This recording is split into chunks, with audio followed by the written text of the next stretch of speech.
Salut, je te souhaite la bienvenue dans ce podcast.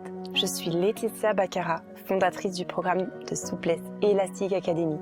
Et à travers ce podcast, je partage avec toi mon parcours, mes expériences et mes enseignements sur le domaine de la souplesse intérieure et extérieure. Ici, nous parlons de mobilité, de flexibilité, d'adaptabilité, d'ouverture d'esprit et d'amour de soi. Ensemble, ouvrons notre esprit, ouvrons notre cœur et amenons notre corps à se mouvoir en toute liberté. Apprenons sur nous, sur notre corps et reconnectons-nous à lui. Faisons de la place pour la confiance en nous, en la vie. Ensemble, avançons vers nos objectifs et vers nos rêves. Soyons fiers de nous et croyons en notre potentiel. Je t'invite à partager, liker et à commenter ce podcast s'il te plaît, s'il t'inspire ou encore mieux, s'il t'aide. Ainsi, nous pourrons ensemble impacter, guider, aider davantage de monde autour de nous. Je suis ravie de t'accueillir ici et je te souhaite une très belle écoute. Coucou la Elastic Family, j'espère que vous allez bien. Aujourd'hui, on parle bien-être et performance et on parle, est-ce que c'est deux notions complètement opposées ou est-ce que ce sont deux notions qui plutôt sont interconnectées? Donc je pense que vous allez déjà savoir de quel côté je vais me placer et effectivement, de mon point de vue, c'est vraiment deux notions qui sont pour moi interconnectées et qui ne peuvent pas exister l'une sans l'autre. Et je vais du coup vous expliquer mon point de vue et ma vision sur cette chose-là. C'est ma vision, encore une fois, c'est en fonction de mon expérience, de mon parcours et c'est ma vision aussi de ma façon d'accompagner les personnes qui me font confiance, de coacher, etc. Donc pour moi, le bien-être, en fait, c'est vraiment un socle qui nous permet d'aller vers plus de dépassement de soi et de performance et pas l'inverse. Et l'inverse, c'est aussi vrai, c'est-à-dire que de se dépasser et de vouloir être dans une certaine performance nourrit aussi notre bien-être. Pour moi, il y a trois piliers forts du bien-être. Pour moi, le bien-être, c'est pas uniquement s'occuper de méditer et de s'occuper de son mental. Ou pour moi, le bien-être, c'est pas que faire des choses calmes, en douceur. Pour moi, c'est pas que ça, le bien-être. Pour moi, le bien-être, c'est pas que se balader en forêt ou pratiquer de la respiration, etc. Pour moi, le bien-être, c'est plus complexe que ça. Pour moi, le bien-être, c'est plusieurs socles. Et pour moi, il y a trois socles au bien-être. Le premier, c'est évidemment ce qu'on connaît beaucoup, ce qu'on sait, c'est prendre soin de soi et de sa santé. Prendre soin de sa santé, on va dire plutôt. Prendre soin de soi sera peut-être plutôt le deuxième. Bon, c'est un peu interconnecté aussi, ces deux notions. Mais la première chose, ce serait prendre soin de sa santé. Donc, ce qu'on connaît, prendre soin de son alimentation, de son sommeil, et d'être suffisamment en mouvement, de ne pas être sédentaire pur et dur, et de vraiment de mettre en place du mouvement dans sa vie pour que notre corps se sente bien et qu'on se sente bien aussi à l'intérieur. Donc pour moi, ça c'est un premier socle du bien-être tel qu'on le connaît aussi aujourd'hui. Pour moi, le deuxième socle du bien-être, c'est de prendre soin de son monde intérieur. Pour moi, la deuxième forme de bien-être et le deuxième pilier du bien-être, c'est de se connaître ses besoins, y répondre, c'est faire attention à ce qui se passe à l'intérieur de nous, c'est de faire attention à ce qui se passe en termes émotionnels, c'est de faire attention à ce qui se passe à l'intérieur de notre corps, en fait, tout simplement. C'est d'être plus en pleine conscience et c'est de développer, en fait, cette pleine conscience dans toutes les sphères de sa vie, en fait, tout simplement dans sa vie globale. Que cela soit dans le sport, d'être vraiment connecté à son corps, à ce qu'on est en train de faire, à son souffle, d'être connecté aux muscles qui s'étirent ou qui travaillent, d'être connecté, en fait, pour moi, en mettant de la conscience sur chaque chose, en fait, on évolue mieux, on évolue plus vite, on évolue plus en accord. Pour moi, c'est plus vrai, c'est plus juste et c'est, pour moi, plus vrai, en fait. Et ça nous permet d'aller beaucoup, beaucoup, beaucoup plus loin que de faire les choses sans cette forme de pleine conscience. Pour moi, c'est faire attention aussi à son monde intérieur, c'est d'être pleinement conscient de son monde intérieur, de ce qui se passe à l'intérieur de soi, et ça fait partie aussi de l'écoute de son corps pour moi. C'est vraiment d'écouter ce qui se passe, d'observer ce qui se passe, et de pouvoir ne pas être juste dans la réaction, mais d'aussi de pouvoir agir en pleine confiance encore une fois, en sachant en fait comment on fonctionne, en sachant ce qui est en train de se passer. En tout cas, on peut prendre des décisions pour moi et on peut avoir des choix qui sont plus en accord et qui sont en tout cas plus en conscience encore une fois.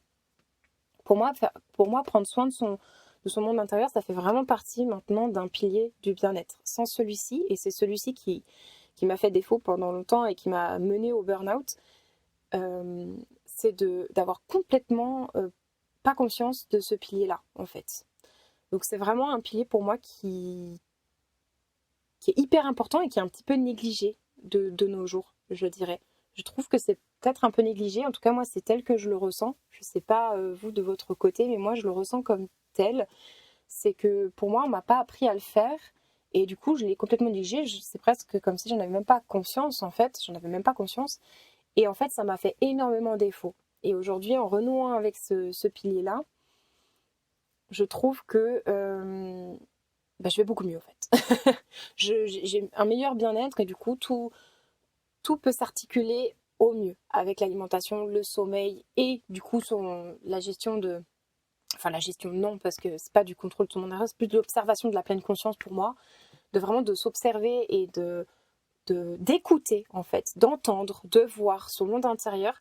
C'est quelque chose qui nous amène à plus de conscience dans sa vie, plus de conscience en nous et du coup plus de capacité de décision, plus de capacité de bien-être, plus de capacité d'épanouissement également. Et voilà, pour moi, c'est quelque chose qui mériterait d'être... sur lequel on mériterait d'avoir plus de conscience, justement.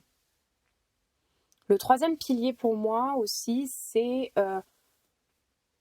le dépassement de soi, en fait. Et celui-ci, pour moi, il est très important parce que ça va nourrir notre bien-être. Donc ça peut être dans cette optique de performer justement, se dépasser, se challenger.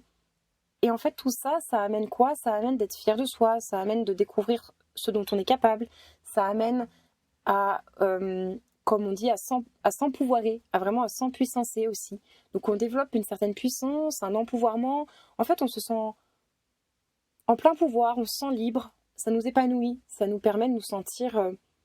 bien dans notre vie. Donc pour moi, en fait, ça rejoint le bien-être. C'est pour ça que je disais au tout départ que pour moi, le bien-être et la performance se nourrissent l'une et l'autre.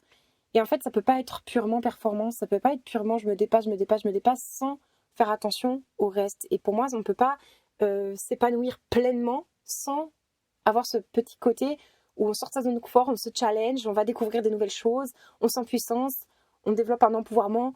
Pour moi, en fait, c'est lié. Pour moi, vraiment, aujourd'hui, c'est lié.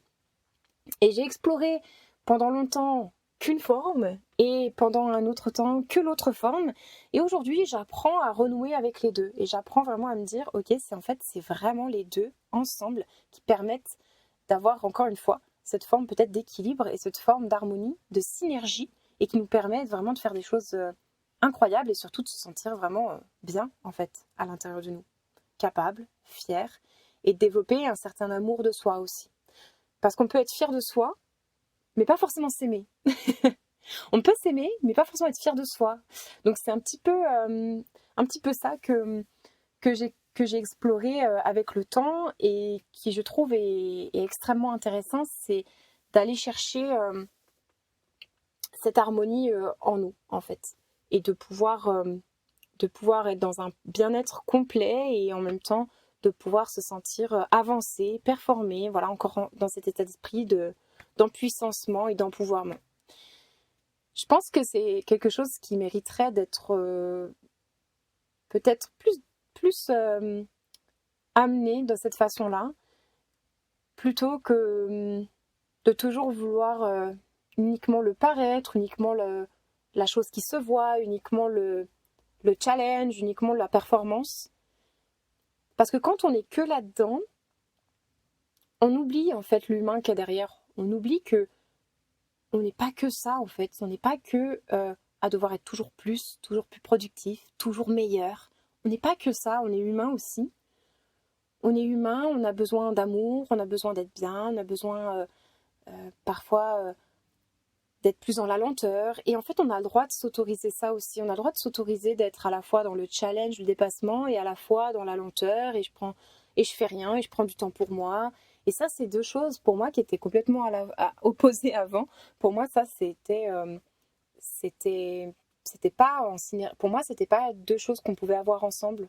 La Laetitia d'avant, c'était purement je fonce, je sors de ma zone de confort en permanence et j'occultais complètement l'autre part. Et puis il y a des personnes qui sont peut-être dans l'inverse, qui prennent beaucoup ce temps pour elles et qui se dépassent peut-être pas et du coup qui n'ont pas conscience de tout ce qu'elles peuvent faire, de tout le pouvoir qu'elles peuvent avoir en elles, de tout ce dont elles sont capables. Mais je pense quand même que c'est peut-être un petit peu mieux, là je sais pas, c'est une réflexion que je nourris sur l'instant, peut-être c'est quand même mieux de s'aimer, d'être plus en harmonie à l'intérieur de soi et d'un peu moins se dépasser plutôt que l'inverse, d'être toujours dans cet état d'esprit de productivité et puis de toujours vouloir en faire trop, toujours faire plus, toujours devenir une meilleure version de soi-même, entre guillemets. Cette phrase-là, je commence à plus en pouvoir en fait, devenir une meilleure version de soi-même, devenir la meilleure version de vous, devenir... pour moi, c'est pas super juste comme phrase aujourd'hui. Ça aurait été une phrase que j'aurais adorée avant, comme le no pain, no gain, no pain, no gain, devenir meilleur, etc. Avant, j'aurais nourri ces pensées-là, j'aurais nourri ces phrases-là. Aujourd'hui, je suis plus forcément hyper en adéquation avec ces phrases-là. Pourtant, je les ai nourries, encore une fois, pendant longtemps. Mais aujourd'hui, je pense que c'est pas quelque chose qui nous sert, c'est plutôt quelque chose qui nous dessert. Voilà. Après, encore une fois, c'est mon point de vue et c'est la façon dont j'ai cheminé et dont j'ai expérimenté les choses. Mais ce serait intéressant de voir votre point de vue aussi par rapport à ça. Je ne sais pas si ici, les personnes qui m'écoutent, il y a peut-être des sportifs qui n'en peuvent plus d'être dans cette compétition de la performance, de toujours montrer meilleur, de toujours montrer plus et qui peut-être ont juste envie aussi d'expérimenter juste qui ils sont, de juste être dans le plaisir en fait, de pratiquer juste par plaisir et de retrouver une espèce d'équilibre entre ouais, je fais du sport parce qu'en fait ça me fait du bien et ça me fait plaisir, en fait ça me vide la tête et en plus je me challenge donc ça c'est super chouette. Mais en même temps, en fait, je suis pas obligée d'en faire tous les jours, je suis pas obligée d'en faire 3 heures par jour, je suis pas obligée d'être devenir le meilleur, je suis pas obligée en fait d'être dans cette stratégie-là. Je me demande s'il y a des personnes qui m'écoutent qui sont dans ce côté-là.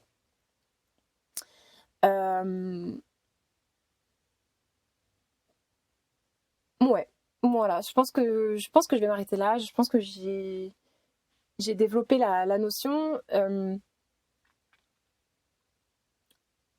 C'est tel que je vois les choses et c'est pour ça que dans la Elastic Academy, on travaille beaucoup sur cette notion de bien-être alors que pourtant on a les trois piliers. En fait, on parle sans cesse de ces trois piliers. On parle de son socle, voilà, l'alimentation, le sommeil, tout ce qui nous met en énergie, en fait, tout ce qui nourrit notre corps, parce qu'il n'y a pas le choix, en fait, de bien se nourrir pour avoir de l'énergie et pouvoir se sentir bien. Ça, c'est une des bases. D'avoir ce côté où on commence un petit peu à regarder à l'intérieur de soi et puis à se dire, mais attends, je peux aussi, je suis malade, je peux aussi être tranquille et puis laisser tomber mes séances, être... être détente, prendre ce temps pour moi, parce que là ça va vraiment pas, et c'est pas grave en fait, c'est pas grave, c'est pas pour autant que je suis pas dans la volonté, dans la discipline, que je suis pas régulière, et ça veut pas forcément dire que je suis... Enfin, j'ai pas à culpabiliser en fait de cette période-là et de qui je suis dans cette période-là, parce que ça fait partie du chemin, ça fait partie du processus, on est humain, et que quelque part accepter cette part-là de nous, c'est très très très important justement pour progresser. Donc on y gagne en fait, on y gagne vraiment à l'accepter et à la vivre, à se laisser vivre, à se foutre un peu la paix et à accepter aussi ces périodes-là de un peu de coups de mou qui nous rappellent à l'ordre. Hein. Souvent quand on a des gros coups de mou, c'est qu'on a peut-être un peu aussi peut-être aussi un petit peu tiré sur la corde. Donc vraiment à s'écouter, encore une fois, à développer cette pleine conscience. Et puis on a ce côté dans la Elastic Academy, évidemment, de challenge, de dépassement de soi, que l'on fait beaucoup, où on va chercher plus loin. En fait, on dit, ah, mais en fait, je suis capable de faire un grand écart. Mais en fait, je suis capable de développer ma souplesse du dos. Je pensais pas. Je pensais que c'était réservé peut-être à une élite. Je pensais que c'était réservé qu'aux jeunes. Je pensais que c'était réservé à des gens qui sont déjà souples de base. Je pensais que c'était pas pour moi, tout simplement. Alors qu'en réalité, c'est pour tout le monde. En fait, on peut vraiment, vraiment découvrir des choses incroyables sur notre corps. Notre corps est fascinant. Notre corps, il a une capacité d'adaptation et il a une capacité de faire des choses incroyables que parfois on ne soupçonne pas. Et voilà. Voilà mon job en fait aujourd'hui que j'adore, c'est d'empuissancer, d'empouvoirer toutes ces personnes autour de moi, reprendre confiance, être fier de soi, se sentir bien dans sa tête, bien dans son corps. Et en fait, d'être dans cette synergie, un peu dans ce cercle vertueux qui nous tourbillonne et qui nous amène vers quelque chose de magique et d'incroyable, de transformateur. Et justement, avec Souplesse Transformation, j'ai envie de permettre, qui va se dérouler, c'est l'événement que je mets en place et qui va se dérouler le 5 février. C'est un premier événement sur ce thème.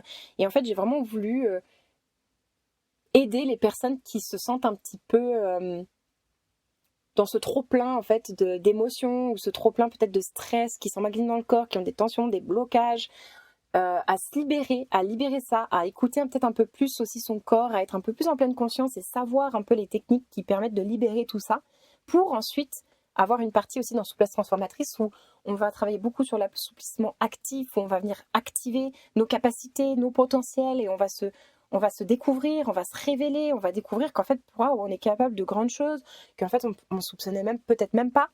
Et du coup, on va ressortir de cette séance, de cette session, avec un pouvoir de libération, d'apaisement profond, et en même temps de fierté, de confiance en soi. Et c'est vraiment ça que je trouve génial et que j'ai envie d'apporter dans ces petites sessions Souplesse Transformation au plus grand nombre, en fait, au plus grand nombre d'entre vous. Donc si ça vous appelle, l'événement, c'est le 5 février, et puis vous allez pouvoir retrouver sur Instagram, dans les stories à la une, etc. J'ai mis les liens pour pouvoir découvrir l'événement et puis s'y inscrire si c'est quelque chose qui t'appelle, si c'est quelque chose qui t'appelle, qui te fait sens et qui tu as envie d'expérimenter, vraiment viens. Voilà, c'est tout ce que j'ai à dire. Mais en tout cas, voilà, je pense que ces 3 piliers sont super importants pour le bien-être et j'ai hâte d'avoir, comme d'habitude, vos avis aussi sur la question. Est-ce que ça fait sens? Est-ce que vous avez l'impression que vous avez ces 3 piliers? Ou en tout cas que vous essayez de nourrir ces 3 piliers? C'est pas obligatoire d'être parfait. Encore une fois, on ne cherche pas la perfection non plus. Mais au contraire, c'est juste de se replacer en tant qu'humain et de se dire « Ah oui, attends, j'ai besoin de ça. Ah ouais, j'ai vraiment envie de faire de moi, j'ai envie de me challenger. Tiens, là, en fait, je vais reprioriser sur mon alimentation, sur mon sommeil, parce que je sens que je suis plus en énergie et que quand j'ai plus cette énergie, de toute façon, en fait, je suis capable de rien. Tiens, je vais écouter plus mon monde intérieur. » Je me demande comment vous arrivez à piloter peut-être ces 3 piliers de l'épanouissement, du bien-être et de l'empouvoirment de vous-même. J'ai hâte que vous me disiez tout ça, vraiment. Et puis, on va se retrouver, nous, lundi prochain pour un prochain épisode, comme d'habitude. Et puis, peut-être le 5 février aussi pour Souplesse Transformatrice. En tout cas, ce sera avec grand plaisir. Et puis, bien sûr, je reste disponible aussi pour des sessions au téléphone, là, pour partir plus sur un accompagnement, sur quelque chose de personnalisé, sur mesure. Et je me tiens aussi à disposition avec mon calendrier qui a réouvert pour discuter avec toi si tu souhaites plutôt rentrer dans une démarche plus personnelle et plus transformatrice encore, où on va vraiment venir mettre en place tout un plan d'action, parler de tes objectifs, parler de toi aussi, de ta situation actuelle, de comment tu te sens, vers quoi tu veux aller et d'aller vers ce soi exponentiel. Et voilà, donc je suis disponible aussi pour échanger avec toi avec grand plaisir. Et c'est un appel comme d'habitude qui est sans engagement, qui est offert. L'objectif, c'est vraiment d'être encore une fois humain et vraiment juste d'échanger, voir si je suis la personne qu'il te faut pour t'accompagner, voir si on peut faire un bout de chemin ensemble et voir si le programme et les accompagnements tels que je les propose te conviennent et peuvent t'amener justement vers ce que tu veux, vers tes objectifs. Et voilà. Donc je vous fais des gros bisous à tous et je vous dis à très vite. Ciao!